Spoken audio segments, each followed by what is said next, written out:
welcome to another episode of This Week in Clean Tech, a roundup of the week's biggest stories you need to know in climate and clean energy in 15 minutes or less. Today is Friday, July 27th, 2023. I'm Renewable Energy World Senior Content Director John Engel, joined again by Clean Tech PR veteran Mike Casey. Mike, it's great to see you. Mr. Engel, how has your week been, sir? It's good. We made it to episode 2, so that is a milestone unto itself. And I'm fingers crossed and pumping my fists that we get to episode 3. So here's going for that. Right on. Just so all of you know at home, we do want you to be a part of the show as much as you're willing to. So nominate those stories that caught your eye each week by emailing thisweekincleantech@tigercomm.us, and we've got that link in the episode description as well.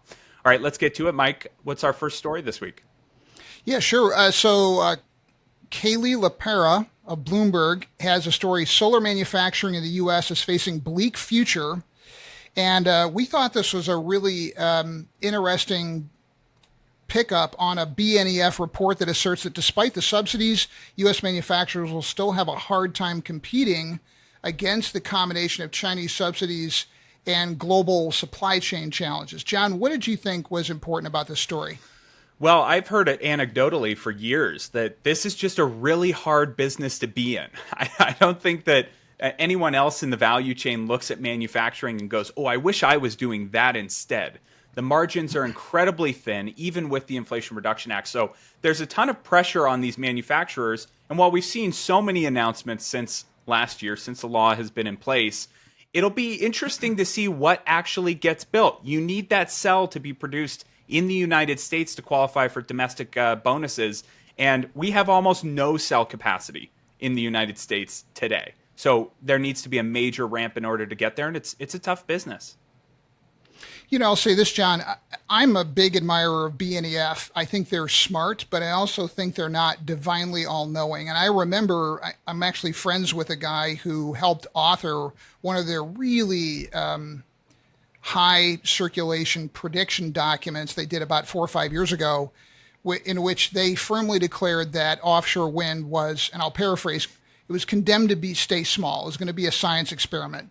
And I think we can see that by one of the stories we highlighted last week, that's not the case. So I think BNEF is going to be proven wrong here. I'm not an analyst, but I just think, I wonder how much they're actually taking into account the challenges that the Chinese economy is actually facing. That said, the Chinese have been playing the long game for a long time. It is a very smart business environment. And I do think we have our work cut out for us to reclaim U.S. manufacturing in the clean tech space. So, John, what's our second? Oh, go ahead. Well, I'm going to take the flip side of that bet and say that we're going to fall short a bit on cell, wafer, and poly supply here in the United States. And maybe we'll settle up in a couple of years. How's that sound? That's you're on, man. You're on. All right. Story 2 is from Jeff Stein at the Washington Post. Really well-reported story here called Small-Town GOP Officials Are Torn Over Biden's Clean Energy Cash.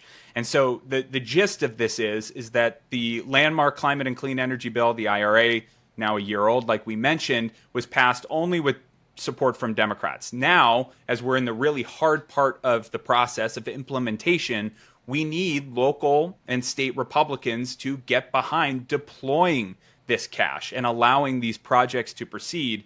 And some really interesting data points from Jeff in the story is he looked at Ohio, where 400 proposed renewable energy projects have been rejected more than any other state, according to the Renewable Rejection Database. And since 2021, developers have either withdrawn or seen rejected more than 1.2 gigawatts of solar projects there, Mike.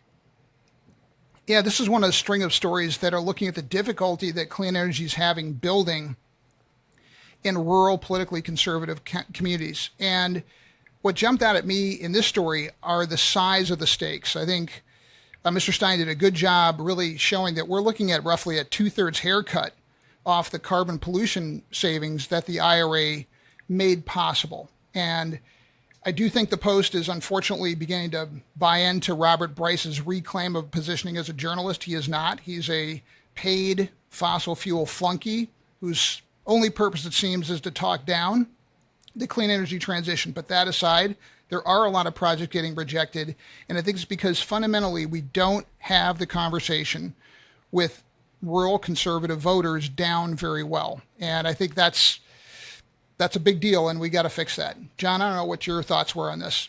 Yeah, another data point I do want to call out. So Jeff mentioned that 70% of the clean energy investment dollars so far invested in the U.S. since the IRA passed are in counties won by Donald Trump in the 2020 presidential election. So the magnitude of this situation is great. But to that conservative piece, you talk to conservative representatives in Oklahoma or Texas who see these wind projects and see what they do for their communities, and many of them are all for it. It's an ownership of the land kind of situation where you're proud of the land and what it's generating. And so it's telling that story and telling the job story and the school story and the park story that we all need to be better at. Mike, what about number 3? Number 3 is from Casey Crownhart in MIT Tech Review. And the headline is, "These moisture-sucking materials could transform air conditioning." This is essentially a story about what we'll call cooling tech. And air conditioning is becoming a bigger and bigger deal as more people need it around the world. And this story specifically talks about the impact that materials called desiccants are going to have, because it can help cool more efficiently by moisture sucking and reducing stress on the grid. John, what did you think about this story? Well, and you don't need me and Mike to speculate on the science or the technology here, but I do think it points back to this broader theme of energy is becoming more distributed. These assets are more and more important as we're recording the hottest months on record in history. And so how we control these assets and what we do with them in the broader orchestration is a really important story going forward. And I think it fits into this. We need to get more efficient, and we need to collaborate with all of these different pieces that are in the field. Okay. And John, I was struck by what I think was the really big deal here in this story is the rise of small technological advancements in cooling buildings where humans spend a lot of their time in industrialized societies, and how important that's becoming because we're in this terrible negative feedback loop in climate destruction where the hotter it gets, the more energy we need to solve for that. So I think the question is going to be, can the energy efficiency sector get out of the traditional non-sexy status? They don't have the iconic tech that wind and solar do. And the question is, can this stuff get as interesting as it needs to be to really excite markets and to drive growth in the sector? Because we're not going to have a successful energy transition without cooling tech and building energy efficiency really getting scale and getting moved all over the place in every country on the planet. So let's see here. Let's talk about the story number 4. John, what one do we have there? Yeah, this is from Tim McDonnell at Semafor. There's not enough land to solve climate change with wood buildings and biofuels. Quick rundown of what this story covered. A World Resources Institute report shows a key problem with either using bioenergy crops, so ethanol, as fuel or using wood in construction to decarbonize. There isn't enough land. Both of these products use a lot of space, which could be turned back to CO2 sequestration or used to grow commodity crops. Mike, this is one that's picking up steam in Washington, I think, at least being on the outside. You're closer to the Beltway than I am. What do you think of this new jockeying around, corn ethanol and whether it's the best use of our resources and space? Yeah, you are hitting, I think, a huge question mark in the clean energy transition. What are we going to do about fuels, and where are we going to get building materials? And I think the jury is really still out on both. And the significance of the story is that it really suggests that this area is kind of a jump ball. I don't think the cognoscenti has coalesced around a science-based best approach on this, like we have with something like energy storage. We're starting to get there. We're way farther behind when it comes to fuels and building materials and sourcing those in a sustainable fashion, in my view. Yeah, I get that. And, what we've seen, though, is a number of studies have shown that corn ethanol is far less efficient than solar PV. And often at odds is farmland and utility scale solar. But it doesn't seem to me that there's political interest right now from either party to take on farmers and middle America and corn ethanol. It doesn't seem like there's capital there. Mike, just one last word. Do you see that changing anytime soon?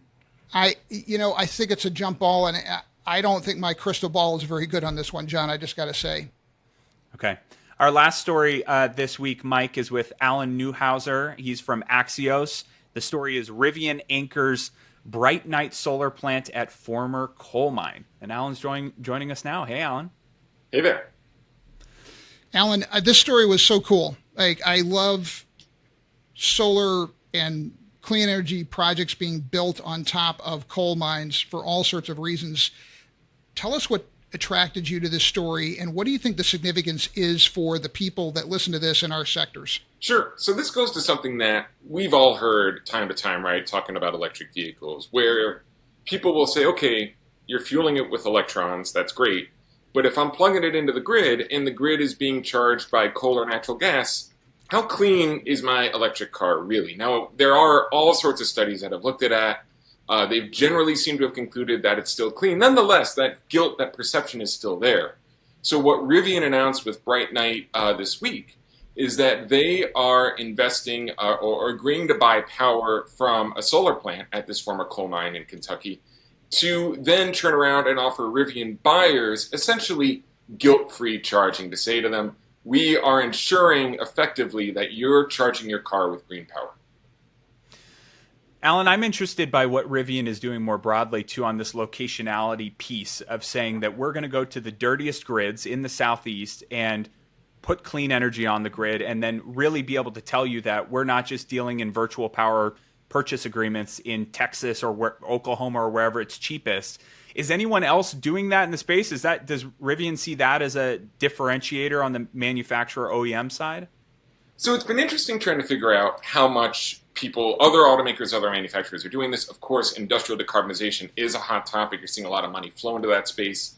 But actually putting steel in the ground in that way, it's kind of unclear. Rivian, though, definitely does see this as a differentiator. They're taking a very holistic approach to this space, saying we're building this new plant in Georgia where it's going to be pretty much decarbonized across the board. For example, not using natural gas for heating. Now, of course, that's easier to do in Georgia, but still. And some of the other industrial processes are going to be electric instead of natural gas as well.